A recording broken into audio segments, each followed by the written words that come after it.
سلامونه او نیکې هیلې افغانانو ورونو، مبارک هم شه امریکایانو 4 دانې تیارې موږ ته راکړي چې افغانان بمباري کوي، شابه تکړه شي او موږ ورته ډېر خوشحاله دا بعضې افغانان.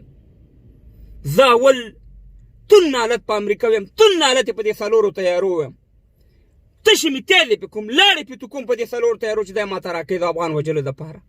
زه په سلاس وکړم چې زه سلالم 48 ملکونه دلته راله، د 18 کاله 19 کاله بمباریانې وکړې، زما وطن یې در په در کړو، زما په لکاو افغانان شهیدان کړل، د بمونو مور یې راته استعمال کړه، هغې سوتره وکړه چې ته ماته 4 تیارې راکړې.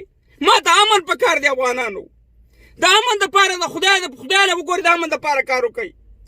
نن چې د ملي اردو والا مړ کېږي یا تعلیم مړ کېږي، د دې کونډې یتیمان مسؤلیت څوک په غاړه علي؟ تا دې په دې سوچ کړی؟ تا دې په دې فکر کړی دی چې دغه د ملي اردو والا چې مړ شي، د دې وطن کې به د دې د کونډې یتیمانو سره څه کېږي؟ څه لوبې ورسره نه کېږي؟ همدغه شان د طالب، همدغه شان د نور خلک افغانان، او موږ افغانان دې ته ډېر خوشحاله چې موږ ته 4 تیارې راکړي. دا څه رقم مسلماني ده زموږ؟ ای افغانانو، د تاسې ته ویم په خارج کې چې ناسستئ، زه 5 کالونه یو خبره کوم چې ګوره خدای ته وګورئ چې راوچت شي په دې اروپا کې، په دې ځایونو کې راوچت شي، د دې اروپیانو په خلاف، د دې امریکایانو په خلاف، د دې ټولو په خلاف باندې مظاهرې وکړي چې زموږ په وطن کې جنګ بس شي. دا جنګ دې شروع کړی، همدې بیا راته بس کوي. دا جنګ موږ نه دی شروع کړی. ولې موږ په دې دیوانې غم نه کوو؟ ولې موږ د خپلو کونډې یتیمانو غم نه کوو؟ ولې موږ دې شیانو ته خوشحالېږو؟ ولې موږ پردي سلاد او پردي د خپل ورور وژل ته خوشحالېږو؟